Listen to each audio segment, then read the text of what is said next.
प्रदेश को तो डूबेगा। मतलब 10 वर्ष में चाहे मेरा सरकार रही हो चाहे आपकी रही हो, किसी मैं स्वयं शिक्षा मंत्री हूँ, अपराधी होऊंगा, कोई चिंता की बात नहीं।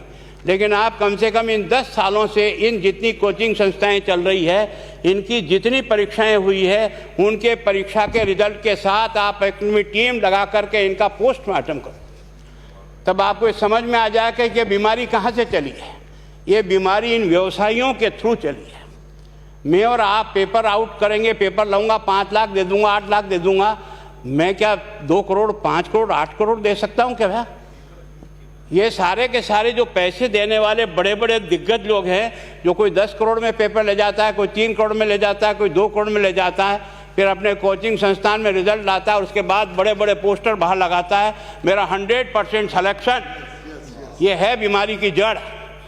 अगर मार करना चाहते हो तो यहाँ करो, तब तो जा कर के इसको कोई रोक सकोगे। बाकी से केवल मन को संतुष्ट करने का काम करो तो ये राजस्थान के उस गरीब बच्चे के साथ न्याय नहीं होगा, जो बड़ी मुश्किल से पढ़ता है, अपने घर में बूढ़े माँ बाप को भूखे मार के पढ़ता है और उसके बाद परीक्षा के लिए जाता है, रोता हुआ घर लौटता है। क्या दुख नहीं होता है? हम लोगों के मन में कोई रहम नहीं है कि आखिर उस बच्चे का क्या होगा जो अपनी बड़ी पीड़ा के साथ पढ़ रहा है। इन सारे पैसे वाले लोगों के पास में आपने सारी सरकारी नौकरियों को भेज दिया। मैं बहुत कड़वा सच बोल रहा हूँ। आज जो पिछले 8 साल में नौकरी में लगे ना, उन सब का भी पोस्टमार्टम कराओ, आपको लगेगा आधा फर्जी मामला निकलेगा। कोई है नहीं, कोई सोचने वाला है इस पर कि आखिर उसके दर्द को कौन जानेगा?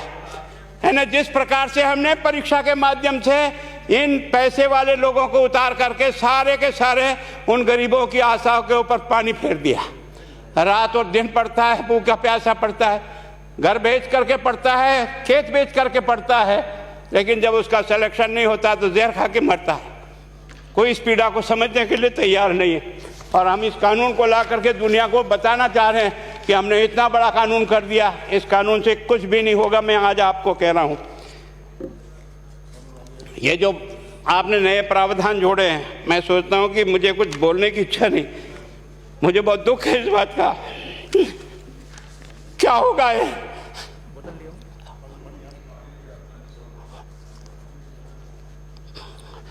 किस तरह की गैंग पालनी है हमने? पानी पिला दो है ना। मैं उस दिन भी पूछा था कि मैंने कहा ये शिक्षा संकुल पे है, जिन लोगों को ड्यूटी पे लगाया, इसको लगाने वाला दोषी कौन है, जिसके कारण से पेपर जो है ना काट करके निकाल दिया। ये तो ठीक है, भाग्य हमारा अच्छा था कि सवाई माधोपुर की घटना फूट गई और एसओजी को उसमें हाथ में लग करके कुछ केस लग गया। अगर वो केस नहीं लगता तो आज आपकी सारी नौकरी पर इन सब बड़े बड़े दलालों के स्कूल में पढ़ने वाले बच्चे होते और मेरा गरीब का बच्चा अपना घर लौट के जाता। क्या दुर्भाग्य है। और इस कारण से केवल इसके लिए खुश मत हो जाओ कि हमने कानून बहुत सख्त बना दिया इसलिए अपराधी रुक जाएगा। नहीं, सिस्टम को बदलना होगा, ये परीक्षा का सिस्टम चेंज करना होगा। मैं सोचता हूँ कि क्या हम इतने अक्लमंद बैठे हैं, क्या इस व्यवस्था को चेंज नहीं कर सकते? क्या एक ही पेपर सारे राजस्थान में 20 लाख बच्चों को दिया जाए? क्या इसका कोई ऑल्टरनेट नहीं हो सकता? इसका ऑल्टरनेट सोचना चाहिए कि हम परीक्षा को टुकड़े टुकड़ों में कैसे कर सकते हैं।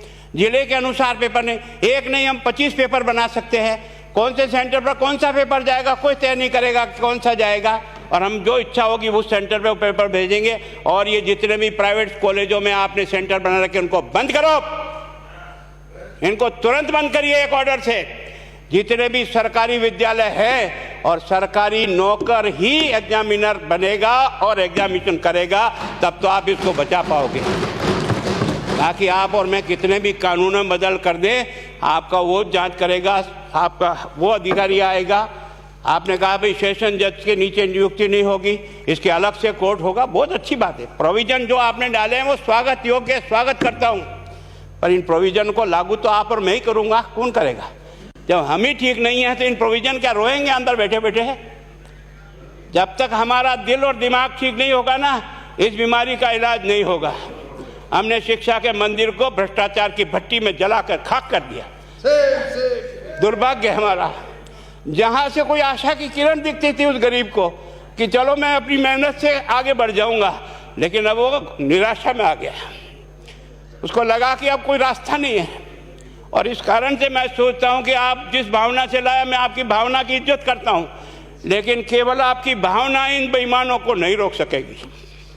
इसको रोकने के लिए हमको सिस्टम को बदल करके और तुरंत उस पर ध्यान करना चाहिए। कानून 302 का बना हुआ है, क्या मर्डर रुक गए? आप भी जान रहे हो, रोज के रोज पोक्सो कोर्ट में आजीवन कारावास हो रहा, क्या व्यभिचार रुक गया है? अपराधी को दंड मिल सकता है, अपराध बंद नहीं हो सकता है। अपराध बंद करने के लिए जो सिस्टम होते हैं उस सिस्टम में चलो।